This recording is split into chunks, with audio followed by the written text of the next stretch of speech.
Salut tout le monde, j'espère que vous allez tous très bien. Aujourd'hui je vous retrouve pour vous présenter une recette d'huile capillaire.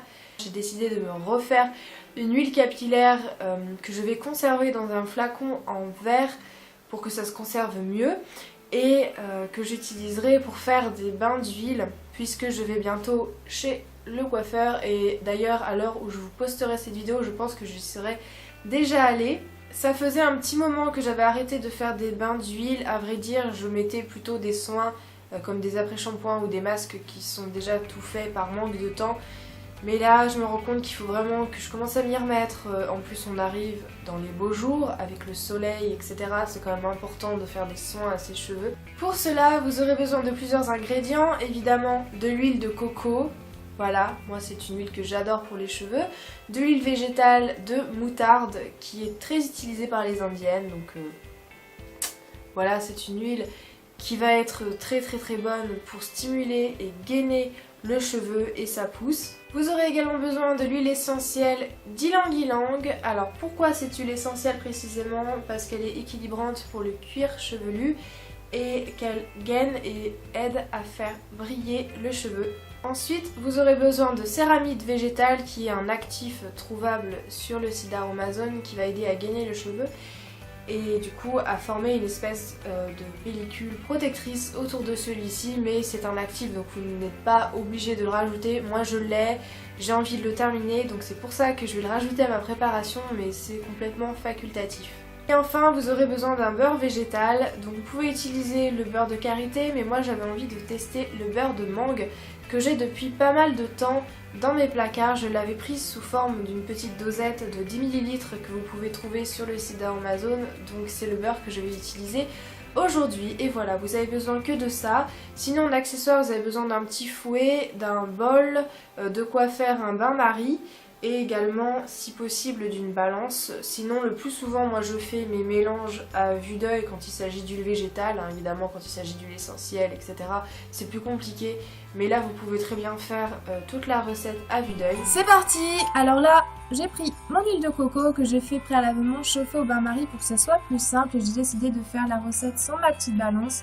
Donc je vais prendre mon bol, ma cuillère à soupe et je vais utiliser environ 5 grosses cuillères à soupe d'huile de coco que je vais bien mélanger. Alors moi je vous recommande vraiment de faire bien passer votre huile de coco au bain-marie, c'est beaucoup plus simple pour mélanger avec les autres ingrédients ensuite et que ça ne se déphase pas. Vous voyez, c'est quand même beaucoup plus simple, vous avez une texture très liquide et je vous assure que ça sentait très bon. Donc là, j'ai pris ma dosette d'huile de mangue que j'ai fait chauffer également parce que c'est un beurre à la base. Je vais mettre l'intégralité de la dosette dans ma petite cuillère et ensuite, comme d'habitude, il faut bien mélanger entre chaque ingrédient, pas que tout se sépare et que ça soit beaucoup plus simple et que vous n'ayez pas un produit qui va un petit peu retomber. Hein. C'est comme quand vous faites une chantilly ou une mayonnaise, c'est la même chose.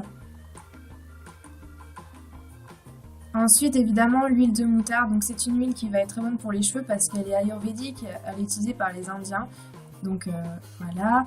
Elle possède des propriétés gainantes et vraiment très renforçantes pour le cheveu. Elle sent très fort. Donc, je vais en mettre un petit peu moins que l'huile de coco et je vais bien sûr, évidemment, très bien mélanger. Donc, j'en ai mis 3 belles cuillères à soupe tout de même. Et la couleur est vraiment superbe. Je sais pas ce que vous en pensez. Je trouve que c'est une très belle couleur dorée. On dirait un petit peu du miel.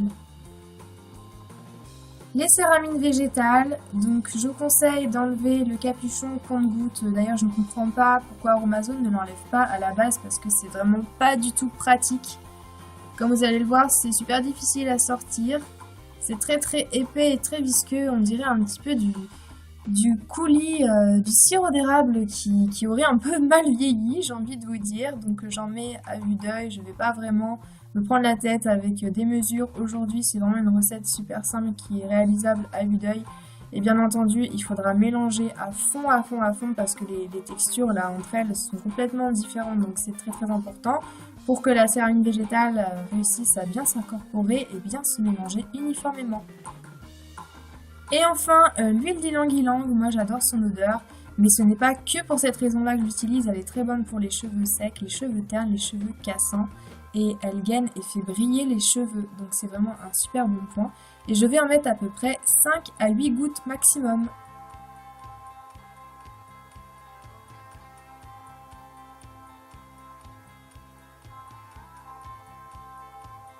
Et enfin le transvasage, donc moi je vous recommande de toujours faire votre transvasage avec des entonnoirs, c'est quand même beaucoup plus pratique. Et là la préparation que j'ai faite va remplir parfaitement la grandeur de mon flacon en verre qui est de 50 ml. En général j'ai assez bien l'œil pour ça. On a fini avec la recette, j'espère que ça vous a plu. Vous avez vu, c'est pas très compliqué concrètement à réaliser et j'espère que vous allez pouvoir refaire ce type de recette. C'est un produit qui va pouvoir se garder facilement 6 mois, voire plus, à l'abri de la lumière, à l'abri de la chaleur, évidemment. Si jamais votre produit a tendance à se solidifier à cause du beurre de mangue ou du beurre de karité ou de l'huile de coco, si vous en avez une plus ou moins que moi, il suffit tout simplement de le remettre au bain-marie puisque c'est un flacon en verre, donc il n'y aura pas de souci. L'étiquette que j'ai provient du site Aromazone, ils ont plein de très belles étiquettes, pas très chères, et ce qui est bien c'est qu'avec un petit peu d'huile et d'alcool, quand vous avez fini votre produit, il vous suffit de passer un petit coton et vous pouvez réécrire le nom du prochain produit dessus. Donc en plus c'est écologique, économique et ce sont des très belles étiquettes. Si vous n'aimez pas l'odeur de l'ylang-ylang, vous pouvez toujours utiliser une autre huile essentielle, par exemple l'huile essentielle de citron ou de lavande, mais respectez toujours les doses et renseignez-vous avant d'utiliser n'importe quelle huile essentielle, même si c'est sur les cheveux. Moi je trouve que c'est ce qu'il y a le plus efficace pour les cheveux. Quant à moi, je vous retrouve très bientôt dans une prochaine vidéo. Likez la vidéo et abonnez-vous. Laissez-moi des petits messages, ça fait toujours plaisir. Dites-moi si cette recette vous a plu et si vous aimeriez en voir davantage sur ma chaîne. Prenez soin de vous naturellement, c'est qu'à de le dire aujourd'hui. En tout cas, essayez, c'est toujours mieux. Ciao!